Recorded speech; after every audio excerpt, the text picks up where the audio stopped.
은혜 받은 자의 신앙 고백이라는 제목으로 하나님의 말씀을 전하고자 합니다. 은혜 받는 사람은 많지만 그 은혜가 신앙 고백으로 이어지는 것은 사실 어찌 보면 별개의 일이라는 것을 우리는 늘 기억을 해야 됩니다. 은혜를 많이 받으면 믿음이 많이 자랄 것 같으나 그러지 않을 수도 있다는 거예요. 어떤 사람은 은혜도 몇 개 받지 않았으나 믿음이 좋아지는 사람도 있고 일평생 넘치도록 부한 은혜를 받았으나 끝내는 주를 예매하는 사람도 있는 것을 우리는 볼 수 있습니다. 성경에 보면 그 제자들이 예수님께 보였던 그 신앙적 반응들을 보면서 이런 차이가 있겠구나라는 생각을 하게 되는데요. 마태복음 14장을 보면 오병이어 기적 이후에 예수님께 제자들을 먼저 갈릴리 바다를 건너가게 하십니다. 제자들이 그 호수 중간쯤 왔을 때 풍랑이 몰아치죠. 배를 가눌 수가 없어서 사투를 벌이고 있을 때 예수님께서 물 위를 걸어오십니다. 얼마나 감사한 일입니까? 그런데 물 위를 걸어오시는 예수님을 보고 제자들이 유령이다 라고 소리를 지릅니다. 그런가 하면 요한복음 21장에서 부활 이후에 제자들이 고기를 잡으러 가죠. 고기를 한 마리도 밤새 못 잡았습니다. 예수님이 오셨습니다. 아주 친근하게, 얘들아 너희에게 고기가 있느냐? 없습니다. 배 오른편에 그물을 던지라 라고 얘기를 합니다. 분명히 예수님의 친근한 목소리임에도 불구하고 제자들이 예수님을 못 알아들어요. 나중에 고기를 153마리를 잡고 난 이후에야 주님이시라 하면서 예수님께 달려갔던 것을 우리는 알고 있습니다. 예수님의 음성을 들었지만 깨닫지 못한 거죠. 또 이런 일도 있었죠. 누가복음 24장을 보면 엠마오로 낙심하여 가는 제자들 곁에 예수님이 이미 언제부터인지 알 수 없으나 동행하셨죠. 그들과 함께 긴 얘기를 오랜 시간 동안 특별히 예수님에 대해서 얘기를 나눴으나 나중에 그들이 예수님인 줄 깨닫기 전까지 그들은 상당한 시간 동안 예수님이 곁에 있었다는 것을 알지 못했다고 하는 거예요. 분명히 은혜적 사건이죠. 예수님이 찾아오셨고 물 위를 걸어오셨고 예수님이 얘들아 얼마나 친근합니까? 그렇게 말씀하셨고 또 예수님께서 동행하셨으나 그것이 믿음으로 이어지는 것은 별개의 문제였다라고 하는 겁니다. 도리어 제자들이 보이는 대로 말했더니 신앙이 아니었다. 느끼는 감정대로 소리쳤더니 예수님을 유령이라고 얘기하고 말았습니다. 생각나는 대로 인식했더니 예수님을 알아보지 못했다 하는 거예요. 참 중요한 이야기입니다. 은혜가 없기 때문도 아니요 역사가 없었기 때문도 아닙니다. 문제는 인식이에요. 생각나는 대로 얘기했더니 신앙이 아니더라 하는 거예요. 은혜적 사건을 경험하고 난 이후에 그냥 느끼는 대로 막 떠들었더니 예수님을 유령이라고 말하고 예수님을 모르는 사람처럼 대하고 말았다고 하는 거죠. 인식의 한계를 뛰어넘지 못한 거예요. 평상시 생각하는 자연인의 방식대로 생각을 했기 때문이에요. 평상시 떠오르는 그런 인식의 습관대로 얘기했기 때문에 신앙화되지 않았다 하는 거죠. 육체가 주도하고 세상적 이성이 주도하는 생각대로 생각을 했을 때 신앙은 신앙되지 않습니다. 아무리 많은 능력을 경험하고 아무리 친밀한 예수님의 음성을 듣는다 할지라도 평상시 생각하는 인간, 그러니까 자연인으로 생각하는 것처럼 생각하면 신앙적 결론에 이를 수 없다 하는 거예요. 은혜는 반드시 목적이 있습니다. 은혜는 믿음으로 이어지는 거예요. 믿음의 사건의 열매는 또 다른 믿음인 것인데 이것이 잘 연결되지 않는 오늘날의 우리의 현대 신앙인들의 모습을 우리는 볼 수 있다는 거죠. 왜 이럴까? 예수 믿는 사람 중에 예수 믿는 사람을 이렇게 두 부류로 성경을 보면 나눌 수가 있습니다. 특별히 고린도 전서서를 통해서 나눌 수가 있는데요. 두 종류가 있어요. 예수를 믿지만 두 종류. 하나는 영에 속한 그리스도인입니다. 모든 것이 영적인 거예요. 영 중심으로 생각을 합니다. 그래서 영이신 하나님에 대한 이해가 형성이 돼요. 그게 믿음이죠. 단번에 느끼는 게 느낌이 아니라 이해가 되는, 차곡차곡 이해가 되는 거. 신앙의 연수가 지나면서 신앙이 자라는 거죠. 그런가 하면 육신에 속한 자가 있습니다. 고린도서 3장 1절에 나오죠. 육에 속한 사람들, 이렇게 형제들아 내가 신령한 자들을 대함과 같이 너에게 말할 수가 없어서 육신에 속한 자 곧 그리스도 안에서 어린아이를 대함과 같이 하노라. 육신에 속한 자, 이게 사르키코스라고 해서 이 고깃덩어리 뭐 이런 뜻입니다. 예수를 믿으나 아직도 중심이 육에 있는 거예요. 예수를 믿으나 세상 중심적으로 살아가는 사람이 분명히 구원은 받았어요. 예수 영접했습니까? 영접합니다. 그러나 여전히 구원받고 영접하여 구원받는 것 빼고는 나머지는 안 믿는 사람과 동일한 거예요. 이런 사람들에게서 생겨지는 문제가 방금 전 인식의 한계를 뛰어넘지 못한다는 거예요. 수많은 은혜를 받지만 은혜가 고백으로 이어지지 않아요. 사건이 내용화되지 않는 거예요. 여러 은혜의 일들이 신학화되지 않는 거예요. 결국 느낀 것은 많고 본 것은 많지만 그 입에서 나오는 말은 다 엉뚱한 얘기만 나올 수 있다고 하는 거죠.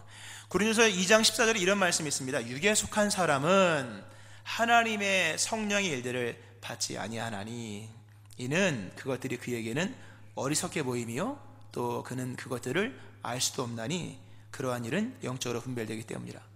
육에 속한 그리스도인이라 할지라도 육에 속한 사람은 하나님의 일들을 받을 때 어리석게 느껴지는 거예요. 별거 아닌 것처럼 가치 전달이 안 되는 거예요. 사건은 뭐 전달돼도 의미 전달이 안 되고 가치 전달이 되지 않아요.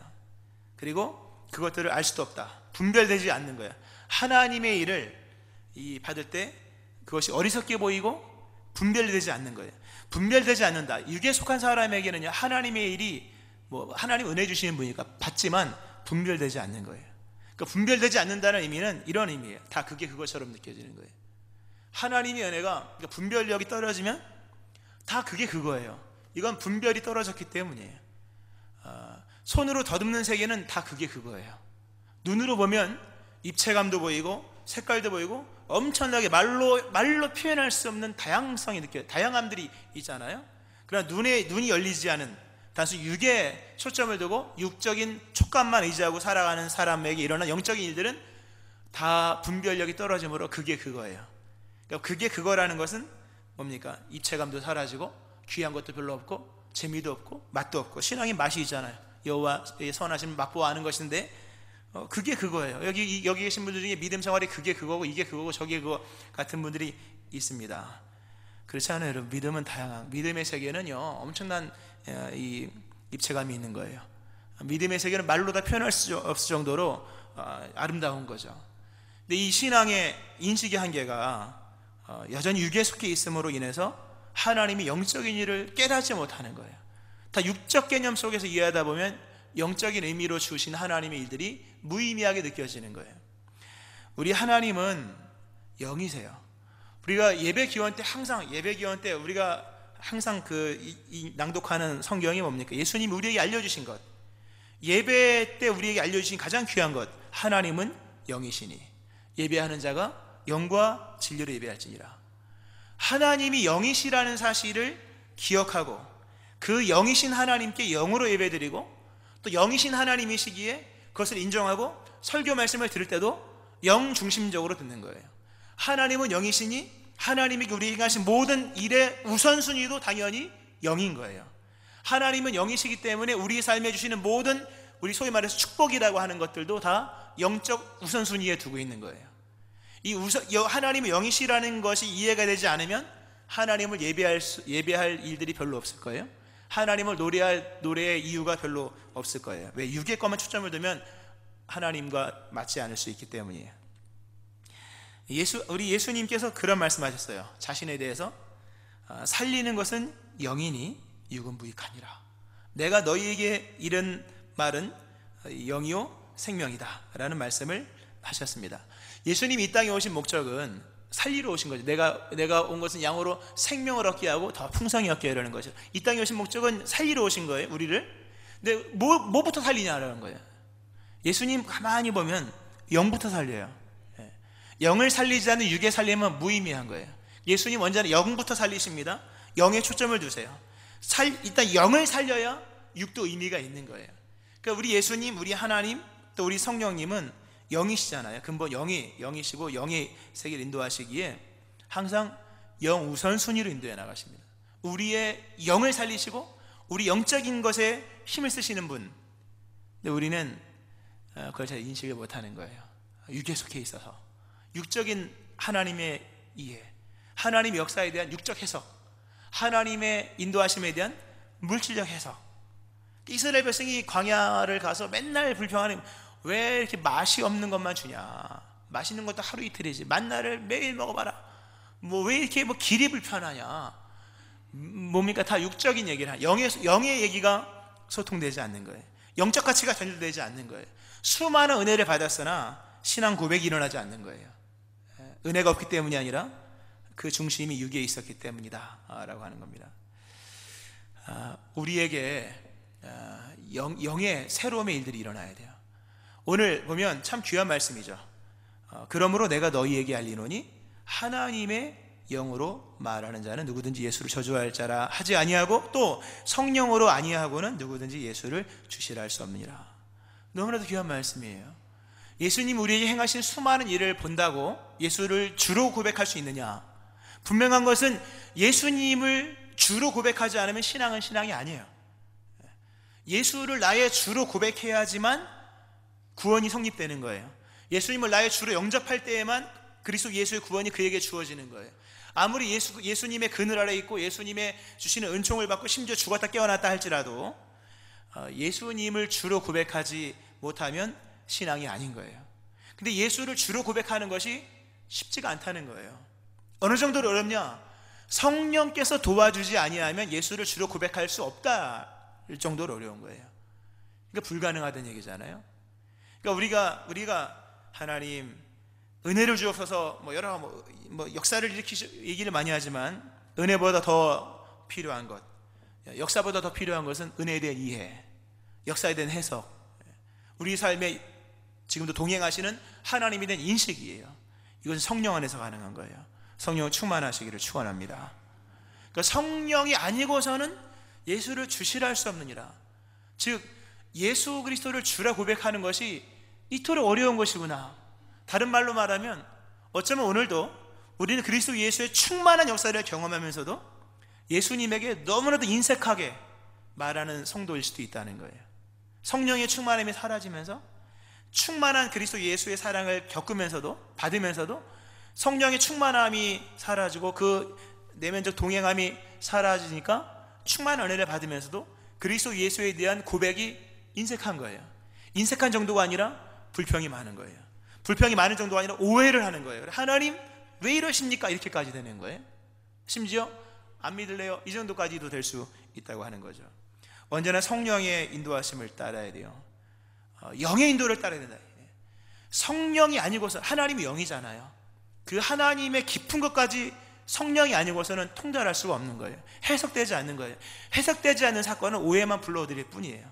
예수는 유령이다 이렇게 얘기한 것처럼 오늘 보면 성령님에 대한 그 중요성에 대한 얘기를 합니다. 성령께서 우리 안에서 역사하시는 것, 성령의 역사 크게 세 가지 중심 구절이 있어요. 성령님에 대한 구절이 많은데 물론 오늘 성령 강림절에 대한 내용은 아닌데 현실을 들어보면 왜 얘기를 하는지 아실 겁니다. 마태복음 16장 16절에 예수님께서 수많은 역사를 행하시고 난 이후에 제자들에게 물어보십니다. 너희는 나를 누구라 하느냐? 이게 중요한 거죠. 뭘 받았냐가 아니라 그래서 나를 누구라 하느냐? 사람들이 이 얘기 저 얘기 했을 때 베드로가 주는 그리스도시요 살아계신 하나님의 아들이십니다 라는 고백을 합니다.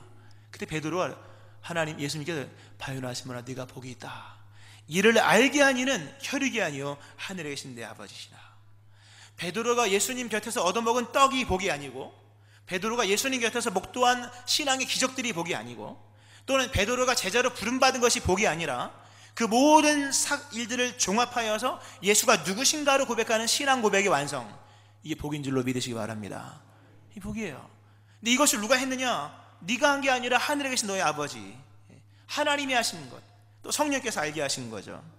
로마서 8장 9절에 성령께서 역사하신 또 하나의 역사가 나와요. 만일 너희 속에 하나님의 영이 거하시면 너희가 육신에 있지 아니하고 영에 있나니 누구든지 그리스도의 영이 없으면 그리스도의 사람이 아니라.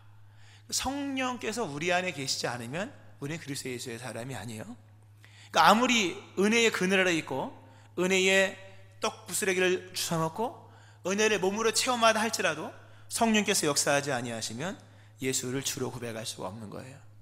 또 그런가 하면 성령의 역사 중에 하나가 오늘 본문의 말씀, 이 성령님께서 우리 안에서 특별히 고백적인 부분에 생하시는 세 구절은 마태복음 16장 16절에 나와 있는 내용, 그리고 로마서 8장 9절 오늘 본문의 말씀. 성령으로 아니하고는 누구든지 예수를 주시라 할 수 없느니라. 자 보세요. 이게 무슨 얘기냐면, 새가 이렇게 얘기를 하냐면, 세 가지 말씀을 무슨 얘기냐면, 그리스도께서 우리 안에서 행하신 일들, 하나님께서 우리의 삶에 행하신 일에 대한 경험은 쉬워요. 경험은. 그러나 해석은 쉽지 않다는 거예요. 받음은 쉬워요. 그러나 고백은 어렵다고 하는 겁니다. 성령께서 돕지 아니하시면 불가능할 정도가 아니라 불가능한 신앙의 이 고백, 그렇게 어렵다고 하는 거예요. 여러 어려운 이유 중에 하나, 또 우리가 성령님을 의지해야 될 이유 중에 하나가 뭐냐면 마귀가 역사하기 때문이에요. 오늘 본문에 보면 참 중요한 얘기가 나와요. 그러니까 2절이 있기 때문에 3절이 중요하고, 또 3절이 있기 때문에 2절에 이런 상황에 승리가 되는 거예요. 2절에 보니까 너희도 알거니와 너희가 이방인으로 있을 때에 말 못하는 우상에게로 끄는 대로 끌려갔느니라 라는 얘기가 나옵니다. 말 못하는 우상, 이게 뭐 우상이지만 결국 마귀잖아요. 우상에 배운 마귀가 있습니다. 마귀가 끄는 대로 끌려갔다. 이 마귀의 특징이에요. 마귀는 시험하는 자잖아요. 마태복음에 보면 시험하는 자입니다. 근데 시험을 할 때 끌고 가요. 어디를 끌고 가면 자기가 유리한 곳으로 끌고 가요.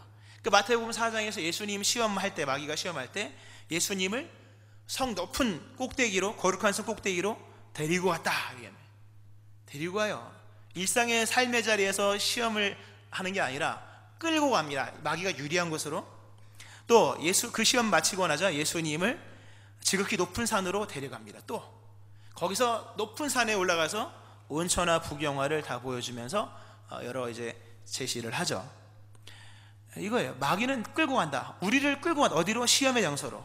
근데 그 시험 장소로 가면 대부분 다 집니다. 예수님이 이겼지만 대부분 다. 그럼 어디로 끌고 가느냐? 뭐 술집으로 끌고 가느냐, 노래방으로 끌고 가느냐, 아니면 뭐 어디로 길거리 끌고 가느냐 모르겠어요. 그러나 어디로 끌고 갈지는 모르겠으나 그 끌고 가는 자리에 속성이 있다는 거예요. 그것은 뭐냐면 거짓이다라고 하는 거예요. 마귀는 거짓말하기 가장 좋은 장소로 끌고 갑니다. 거짓말하기 가장 좋은 여건을 만들어요. 그 거짓말을 믿게끔 만들어요. 그 거짓말을 믿고 그 믿음에 따라 행동하게끔 만드는 것, 이 마귀의 역사입니다. 마귀는 거짓의 아비예요. 그래서 우리를 거짓말의 세계로 끌고 가요. 그게 뭐 장소적 얘기가 아닙니다. 물론 장소도 의미가 있어요. 그러나 장소적 얘기를 우리를 어디 끌고 간다, 이런 거 당연히 있겠죠. 함부로 어디 가면 안 돼요. 근데 중요한 거짓말의 세계로 끌고 간다는 거예요. 거짓말의 세계로 끌고 가고 거짓말로 하나님이 행하신 것을 반박한다. 하나님이 행하신 것을 반박한다는 거예요. 그리스도 예수께서 행하신 일을 반박해서 그것을 믿게 만드는 거예요. 우리가 잘 아는 것처럼 창세기 3장에서 아담과 하와 얘기를 우리가 알지 않습니까? 아담과 하와가 에덴 동산에 있을 때 마귀가 찾아봤죠. 그리고 동산 중앙에서 물어보죠. 하나님이 참으로 너에게 동산 모든 나무의 열매를 먹지 말라 하더냐. 하나님이 그렇게 얘기하지 않았잖아요. 동산에 있는 모든 실과를 먹어라. 그러나 중앙에 있는 선악을 알게 하는 나무를 먹지 말라. 죽는다. 이렇게 얘기했지 않습니까? 근데 정반대적 얘기라 이러지 않습니까? 전체를 먹지 말라냐? 전체 부정을 시키려고 하니까 아니다. 그러면서 얘기가 되는 거죠. 여자가 말하죠. 동산 나무의 열매를 우리가 먹을 수 있으나 동산 중앙에 있는 나무 열매는 하나님의 말씀에 너희는 먹지도 말고 만지도 말라. 너희가 죽을까 하노라 하셨느니라. 여자가 흔들리죠. 여기서 생성수술하죠. 뱀이 여자에게 다시 말합니다. 너희가 결코 죽지 아니하리라. 너희가 그것을 먹는 날에는 너희 눈이 밝아져 하나님과 같이 되어 선악을 알 줄을 하나님이 아심이라. 서서히 거짓의 세계로 끌고 들어갑니다. 이렇게 완고법도 쓰면서 논리적으로 심리적으로 이렇게 마음을 쓰다 나중에 어떻게 됩니까? 여자를 하나님 말씀과 정반대되는 위치에 딱 세워놓는 거예요. 하나님 말씀이 거짓말인 것처럼 느껴지는 거예요. 이 무서운 얘기예요. 한 번에 뭐 아니다 이렇게 하지 않아요. 전체 교묘합니다. 뭐 교묘하게 해서 여자를 서서히 거짓의 논리 속으로 들어오게 해서 여자로 하여금 하나님 말씀이 틀렸다, 하나님 말씀은 거짓말이다 라고 그렇게 말씀과 정반대되는 위치에 세워놓게 만듭니다.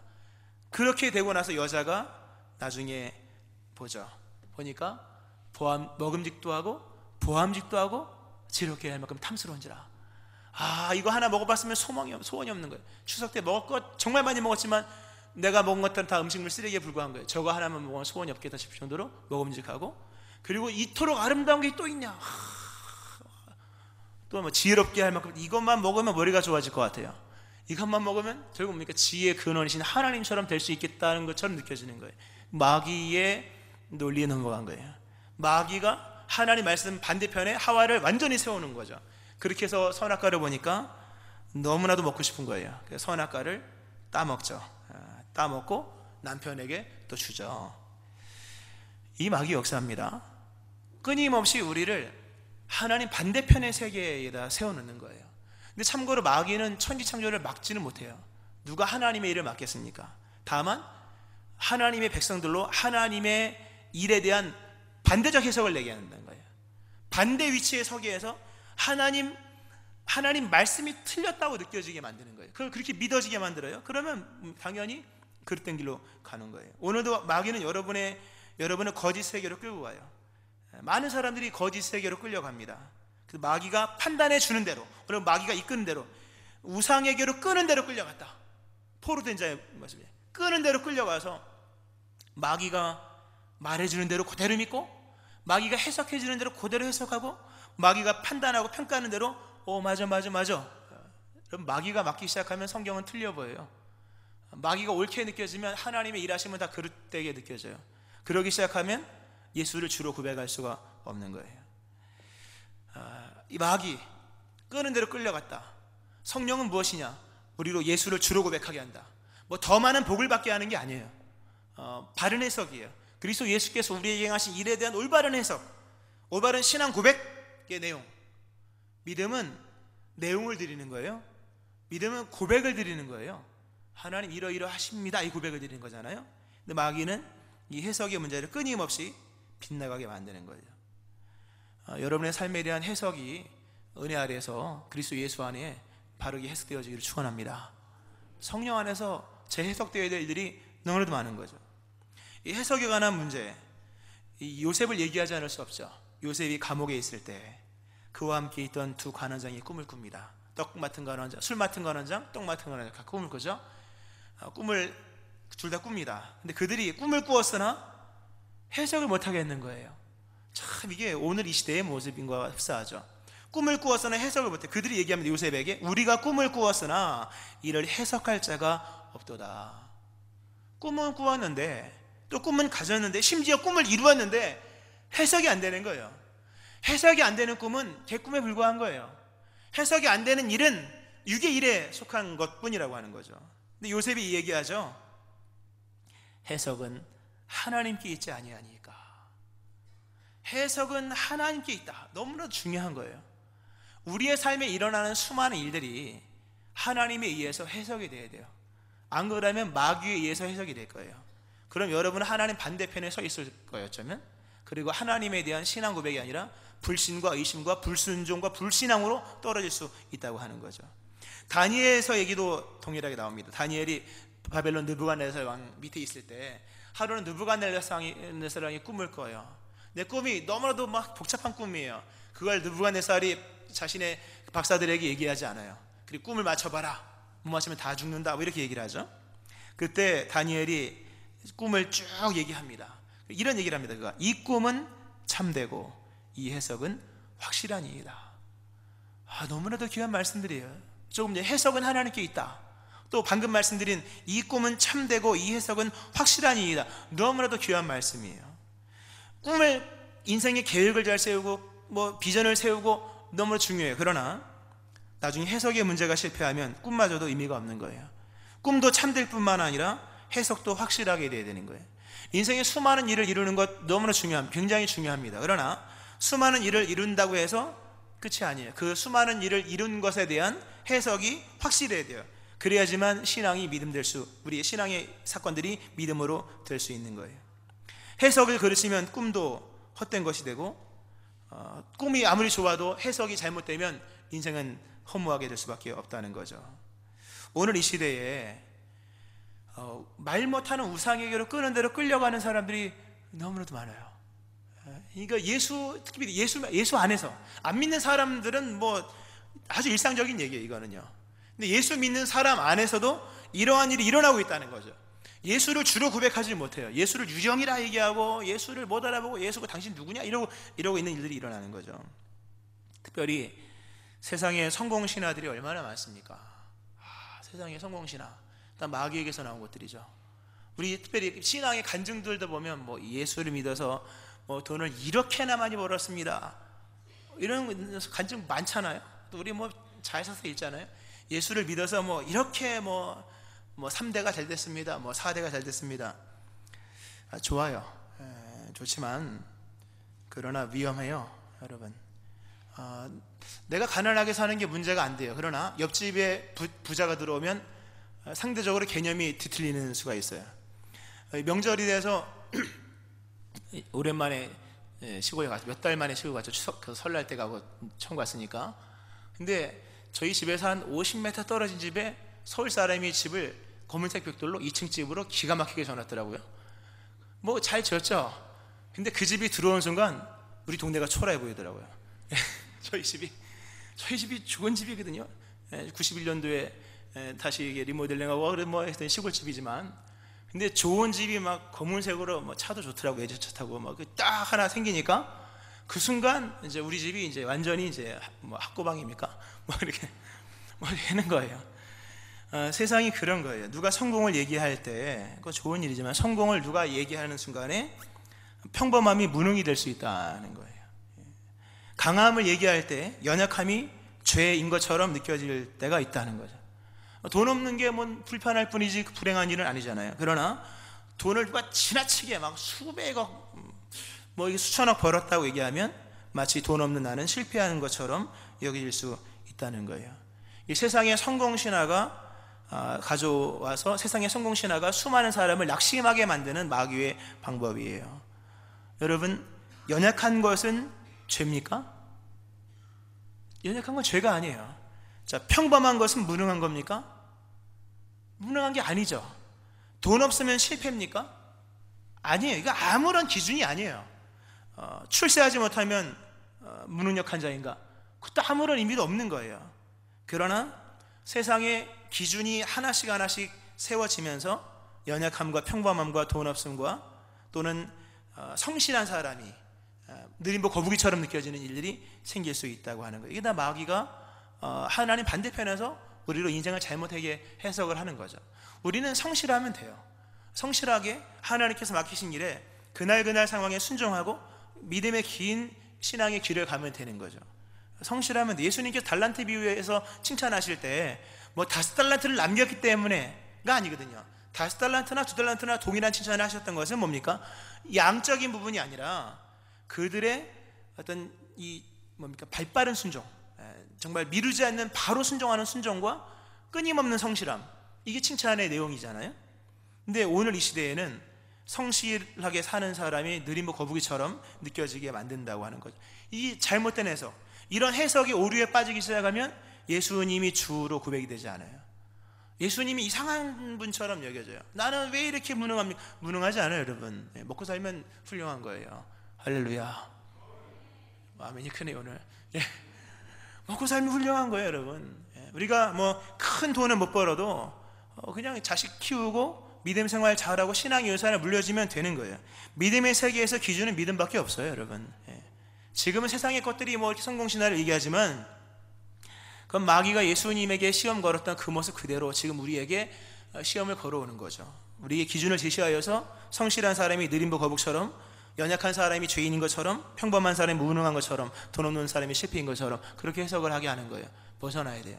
성령 의지하고. 고난에 대한 것도 마찬가지입니다, 여러분. 고난, 참 이거 너무 힘들어요. 고난은 피부적인 거잖아요. 그럼 고난은 실패입니까? 고난은 무익한 것입니까? 고난은 죄입니까? 아니죠. 아니에요. 물론 아니라고 하기도 좀 미안해요. 왜냐하면 고난은 쉽지가 않은 거니까. 그러나 하나님이 사도 바울에게 하신 말씀이 우리에게 큰 힘이 되죠. 나의 은혜가 너에게 족하다. 이는 내 능력이 약한 데서 온전하여 짐이라 하신지라. 그러므로 도리어 크게 기뻐함으로 나의 여러 약한 것들에 대하여 자랑하리니 이는 그리스도의 능력이 내게 머물게 하려 함이라. 그러므로 내가 그리스도를 위하여 약한 것들과 능력과 궁핍과 박해와 곤고를 기뻐하노니 이는 내가 약한 그때에 강함이라. 약한 것들, 능력, 궁핍, 박해, 곤고를 기뻐한대요. 고난에 대한 해석이 완벽하게 이루어진 사람이에요. 고난 중에서도 예수를 주로 고백하는 성도의 승리의 모습인 거예요. 고난에서 부자가 됐을 때 그리스도가 주가 되시는 게 아니에요. 고난 중에 있다 할지라도, 능력 중에 있다 할지라도, 박해와 공고 중에 있다 할지라도 예수는 그리스도이신 거예요. 할렐루야. 도리어 고난과 연약함 속에서 행하시는 하나님의 역사는요, 강자가 될 수 없는 은혜의 샘물이 있어요. 여러분, 강한 자가 주는 은혜가 있는가 하면 망한 약한 자가 주는 은혜가 있어요. 실상은 약한 자에게서 나온 은혜는 이루 말할 수 없을 만큼 아주 깊어요. 신선해요. 그것이 살리는 일이거든요. 고난은 무능의 결과가 아니에요. 여러분, 하나님의 또 다른 은혜의 출처예요.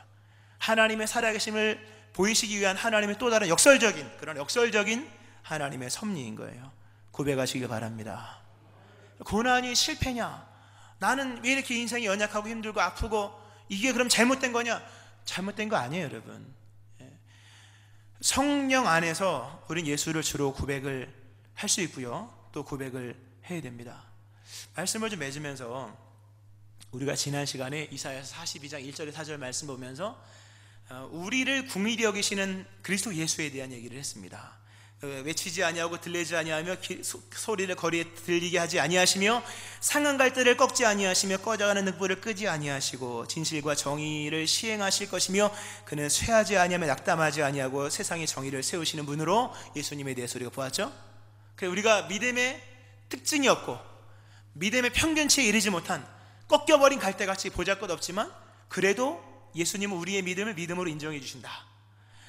등불이 어둠 속에 밝히는 본연의 기능을 상실해서 꺼져가는 등불, 이건 등불인가 아닌가? 근데 그 주인은 놀랍게도 끄지 않고 기름을 한 번 더 부어서 타오르게 하시는 우리 예수님, 우리의 성도, 우리가 성도의 본연의 기능을 상실하여 아무짝에 쓸모없는 성도, 그럼 버릴 것이냐? 버리지 아니하고 다시 한번 성령의 기름 부어 능력 부어 나이와 무관하게 연륜과 형편과 무관하게 쓰시는 하나님에 대해서 우리가 보았어요. 할렐루야. 보았죠? 예수님이 우리를 그토록 상한 갈대를 꺾지 아니하시고 꺼져가는 등불, 정말 이해할 수 없는 상황에서도 낙담하지 아니하고 우리를 믿음의 사람을 인쳐주셨다면 우리도 그 예수님에 대해 인격적으로 응답을 해야 돼요.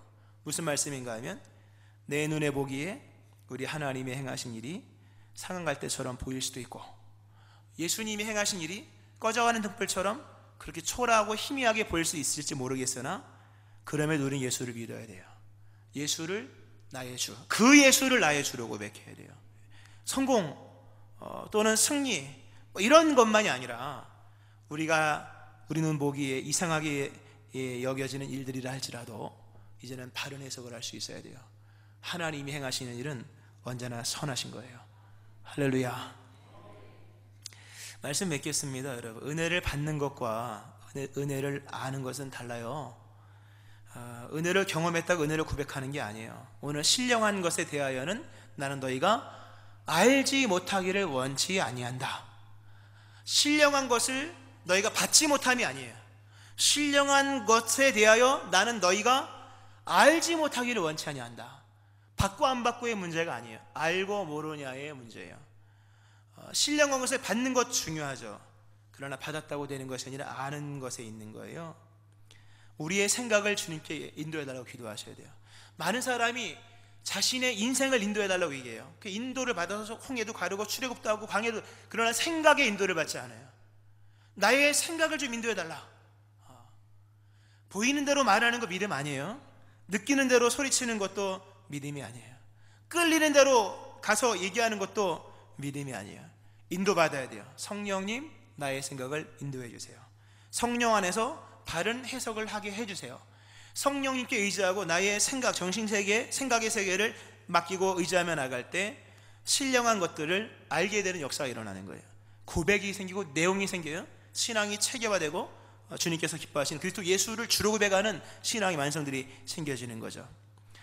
예수님은 말씀하실 때도 주님이시며 침묵하실 때도 주님이십니다.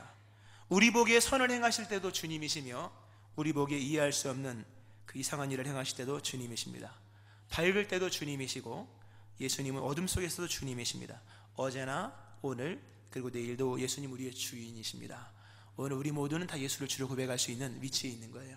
성령 안에서 새롭게 생각을 인도받아 그리스도 예수를 주로 고백하는 여러분 되어지기를 주의 이름으로 축원합니다. 아멘. 기도하겠습니다. 하나님 아버지, 느끼는 대로 말했더니 신앙이 아니며 보이는 대로 떠들었더니 그 역시 믿음이 아니었습니다.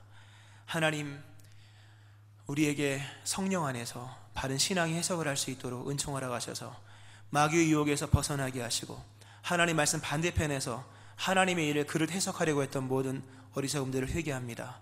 주님, 우리를 은혜의 자리에 서게 하시고 말씀 위에 서게 하시고 그리스도의 선하심 십자가 은혜 아래에 서게 하셔서 우리의 행하신 모든 것들이 하나님의 행하신 선하신 일이요 예수는 실로 우리의 구원자 주이신 것을 고백하는 저희를 되게 하여 주옵소서.